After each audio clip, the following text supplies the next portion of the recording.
Hello, friends. I'm Larry with Rides Done Right, and I'm coming to you from the Northwest Rodarama. And my guest today is Lance Lambert. Lance, nice to meet you. Thank you. How we doing? How we liking the show? This is an excellent show. It's their biggest that they've had yet, and very crowded, very quick. So the audience likes it. The people like it. You're kind of a regular here too, aren't you? Yeah, they have me MC every year. They have me doing my booth for my television show and my books, and I'm kind of a fixture here. Yeah. Kind of. I mean, MC. Look at the guy. Listen to the guy. I mean, this is what it's supposed to be. And you've been doing this for a while. This is a career. Long time, yeah. The television show, we're in our 23rd year. I've been doing stuff in front of audiences since I was doing the struggling rock and roller in high school kind of routine. So always. What was the instrument? Saxophone, flute, trumpet, and vocals. And try to do those all in one night. Your lips are a mess at the end of the night. So how did you segue from, well, I mean, how did you go from that then into what your the TV thing happened. I did comedy a lot, and I was with an improvisational comedy group before improv groups were the big deal, and was called Theater Sports, and I worked with them for 4 years, and we were very active. We usually were performing at least 3 times a week. And then I got an offer to be on a show, a comedy show out of Seattle called Call Us Now. It was a live call-in talk show with supposedly a serious format, but it was all parody. And we did 138 episodes of that show. And I've always been a car guy since birth. And I told Tim Stansbury, the producer of that show, I said, well, let's do something on cars. And he didn't want to, and I finally talked him into it. And so we did in the summer of 1993, we did our first episode at the A&W in North Seattle, and then I got him to do another one and another one. Well, 465 episodes later, we're still working. So 23 years. Wow. Now that's a success story. Yeah, it's been fun. So you do, with that, you do journalism too. You've picked up gigs where you have written articles that have been published in various magazines. Yeah. About 25 years ago, I started writing for Old Cars Weekly, and then there's a publication out of the Northwest that covers kind of the West Coast and Hawaii called Cruisin' magazine, and I was a columnist for them. And then I've written for the Seattle Times. I've written for, just the list goes on, and I'm currently Garage Style magazine. I'm one of their featured columnists, and been working with them for 8 years, I think. And I just write these goofy stories, and people keep coming back for more. You must obviously then really know your cars. I mean, you've been doing this for that long. You Yeah, get to a point yeah, where I think I do. I'm not a good mechanic, but I'm pretty knowledgeable on cars and the history and all that. I appraise a lot of cars, and I've been doing that since 1990. So, I'm just finished a 56 Chev. I've got a 40 Ford coming up. I've got some Corvettes I'm going to do. So that keeps me busy, and I enjoy that. So. Well, so business is good. Yeah. Yeah. No complaints. Yeah, can't complain with that. Now, you have interviewed some pretty famous names. I mean, we talk about like name dropping, but it's okay when you're talking about interviewing. This is what we do, so it's okay to do that. I've had Jay Leno on the show twice. I've had Chip Foose on 3-4 times, Barris several times, Gene Winfield several times. John DiAgostino holds a record. He's been on the show 9 times. Barry, even some of the other hosts. I've had Barry McGuire as a guest on my show, and I've had Dennis Gage as a guest on my show, and a whole bunch of Bruce Mayer, just a lot of really great car people, and they are really good people. They're just they don't make them any nicer than these guys. Now, and I find that in the whole community. I just started doing this, and I did not know I was going to fall in love with the community of car people. Sometimes the cars are just an excuse to get together. I believe it is. I go to car shows, and I have to remind myself sometimes to look at the cars because the people are just so cool. So, and all this stuff that all the junk that goes on in the world right now, you go to a car show, and that's all. You don't worry about it. You just laugh and have fun and talk about your paint job or your upholstery or whatever. It's great. We were at Portland last weekend when the thing that happened in Belgium or wherever it was. Brussels. Brussels. Yeah. And we just were at the show, just doing our thing, and you didn't, oblivious to it. And I'm not saying you want to. I mean, there's times to engage that and understand it and be political with that. But it is nice to know that we don't have to be wrapped up into. The world's a tough place. We need a recess every once in a while. do. A car show's a good place for that. I agree with that. Yeah. Well, those big names that you dropped, I got to do my first, celebs happen last weekend, and one of the ones I was not expecting was Gene Winfield. Okay. Yeah. And I love that guy. Yeah. It was like sitting down with my grandpa, and my grandpa was the coolest grandpa on the face of the earth. Yeah. That guy is he's 89 years old and he's still cranking it. He goes down runways at 175 miles an hour. And he's 2 still weeks ago. And he's still flirting with women like crazy. Yeah.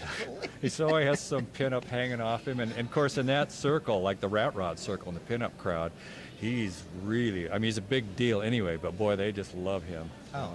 Yeah. I wasn't expecting that. And I could have spent easily an evening with that guy just going on and on. He's been around forever, so he has great stories.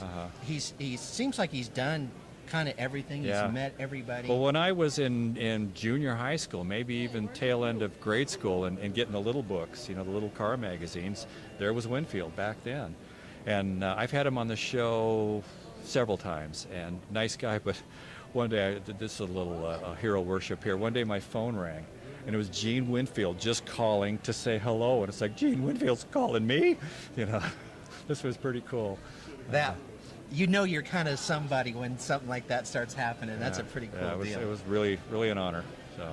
Yeah, I don't know anybody in the industry, and I don't know that I'll interview anybody that is as well-rounded as Gene is. And I think that's what threw me about him. I was reading his bio before all that, and the more I read, the more I learned all these things that he did. He just wasn't a builder. He raced. He did flat tracks and ovals and all these different kinds of things that he's done. And then to find out that he's still doing that kind of stuff at his age is remarkable. I've never met anybody like him in my life. That's cool guy. Yeah, I saw him in Portland too, and it was fun. And John DiAgostino. Nice guy. What a good guy. Really nice guy. Yeah. Real easy interview too. I mean, the guy could carry it. I could have just sat there and. That's the best interviews, are the ones that just keep talking. There was no having to pull anything out. Yeah. And Gene, I thought, was that way. He was very easy. We could get on any subject, and I just would say, subject, go, and bang, he would just take off. My experience, and they're all great, but Chip Foose was the easiest and best interview. He's definitely the cliche of the guy you want to have the beer with. It was him, and I had to stop him from talking. And he is, from what I hear, people that have met him say he is that He's real genuine. deal. Yeah. Totally genuine, and he's everything that we believe that he's been kind of put on this pedestal, and he's earned every bit of it. Yeah. Barry McGuire, he had he was doing Car Crazy in SEMA, and we were down there shooting. And he was so gracious and so nice, and we're running around with a ragtag crew, and he invites us to use their whole setup, which was big bucks compared to us. He gave me a 45-minute interview. It was just fantastic. And then when we were done, I'm walking away from the interview, and one of his people called me over and said, I just want you to know, I've been working for that guy for 18 years, and he really is that nice of a guy. I believe it. Yeah. We've seen it. You've seen enough of his shows that you can't fake that. I mean, you're either that way or you're not. Yeah. And his passion comes across. We know that he's got that passion. So right off the bat, you find this level field where we all love the cars, and he is so passionate about it. Yeah. He seems like he would have been a very easy interview. He was, and he loved being interviewed. He loved being on the other side, and just answering questions. We got the whole history of McGuire's car care products, and he's a very religious guy, so he had a chance to express that. I love hearing that. That's great. Yeah, and just couldn't have been nicer. And when we, at the end of the interview, I said, well, this was on camera. I said, well, Barry, you did a pretty good job. You've passed your audition to be co-host of my show, and you got a good laugh out of that. And I still run across him. He and I did a radio interview together. He was a different part of the country, but we were both on the same station at the same time, and that was fun. My classic car. Yeah, he was great. Yeah. Dennis Gage. Dennis Gage, and he seems like he would also, because he's got the passion. Mm-hmm. He can talk. Seems like he would have been easy too. He was, and we were the people that run the Seaside Wheels and Waves show in Seaside, Oregon. They hired him to come down, and they hired me to come down.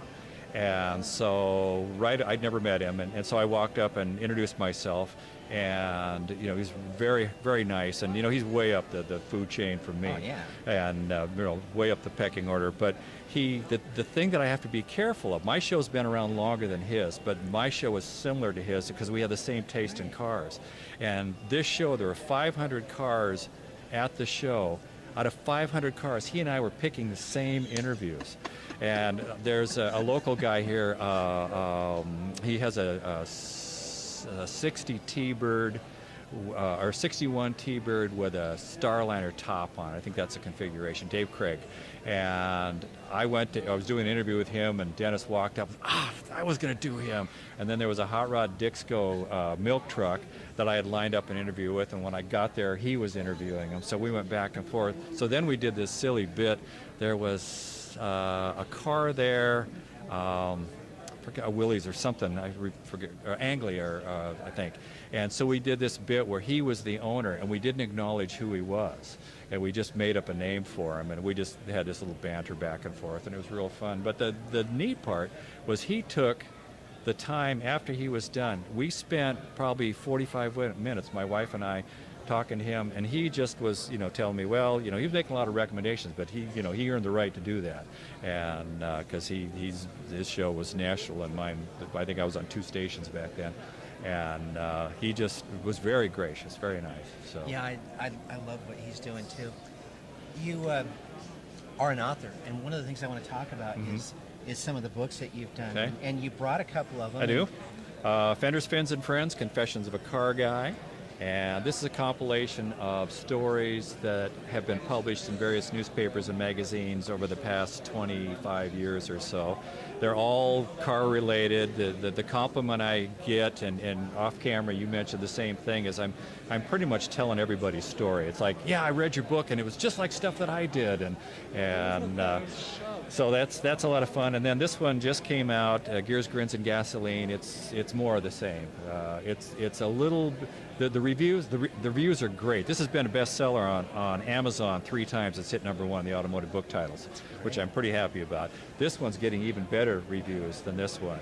Available on Amazon. But we'll put links out to it off of our website too. Okay, excellent. And it's just fun stuff, and just like on the back here, there's a restaurant here in Tacoma called the Cliff House. It's kind of where the rich people went when I was growing up, and I was a valet parker there. And one night I wrecked 3 cars in one night. Just parking them? I mean, just going from 57, here to the parking spot? 57 Studebaker. I parked in front. I put the emergency on. The emergency didn't work. It rolled backwards. You always left the door open. This is part of the whole valet routine. You left the driver's door open, and the door hit the side of a brand new, then 65 Ford station wagon, bent that door clear around to the front fender, took out the side of the station wagon, and ran into my boss's Renault. So, that was just one little adventure. What was day 2 like, or was there day 2 at home? No, they were very understanding, and the 4 women that showed up in the Studebaker, I think they drank their dinner, and they were very gracious, and I was only 18 at the time, so they sort of mussed my hair and tweaked my cheek and said, "Don't worry about it," and it was great, and there's a story also in here of 3 Wallies and the Magic Mercury. It's about my 3 favorite cousins when their dad came home with a new 59 Mercury, and it was a breezeway, so the back window goes straight up and down, and the rear window, and we were just amazed that something like that could happen. So it's fun, and I'm writing my 3rd book right now, Train from Tacoma: Confessions of a Temporary Hobo. And in 1968, me and 3 buddies, we hopped freights from Tacoma, Washington to Mexico, and then we got apartments in Mexico, and then I split off from them and hitchhiked back up the coast, and to this day it's the biggest adventure I've been on, and everything is in that book. And it's really fun. So that hopefully will be out in November or December. Wow, that sounds, I don't want to jinx it, but that sounds like a movie. Well, my publisher, when she found out, what's the next book? And I told her that story, and she just went nuts. And she said, these appeal to the car people. That train book will appeal to a much bigger audience. And it is movie worthy. Yeah. It was. There's nothing on the trip I can't share, but it was. I got picked up as a murder subject or suspect in Oakland. We saw Hell's Angels shootout between the Hell's Angels and the Gypsy Jokers. Fell in love a couple of times. Just the actual riding on the train was really something. Very dangerous, and seems like the getting on and getting off. Yeah. Might have been a little adventurous. Yeah, especially when you're running to the boxcar and your three buddies are up there yelling, come on, come on. You throw your pack onto the boxcar. You start going up on it. The pack falls off. You've got to run back and get that pack, run back up and catch it. And I just managed to do it. But, riding on top of boxcars, they used to have the railings on the top, and you'd lay down and you take your belt and run it around that railing so you wouldn't fall off. When you fell asleep or something? Yeah. And, riding in the front end of coal cars under that little triangle area there, and rode into Los Angeles on a flat car full of new Chev pickup trucks. So I'm riding in this new Chev pickup truck on the train. And I wrote a little note, hi, I'm so-and-so on this, and a little 4-sentence kind of diary, and stuffed it way up on the dashboard inside, thinking at some point somebody's going to find this piece of paper with this little story on it, so just fun stuff. Well, that sounds good. We're going to look forward to seeing that or reading the book, but I want to see it be a movie. That just sounds like something I'd want to go see. Okay, well, the movie rights are available. Let's get that done. Well, Lance, thank you so much for Thank taking you the very time much. with us. It's a real honor. I look forward to seeing you again and getting to hear more about your stories. Okay. We had fun with this. Okay, all right. Thanks so much again. All right, thank you very much. Thanks, guys. We'll see you next time. Thank you. Bye-bye.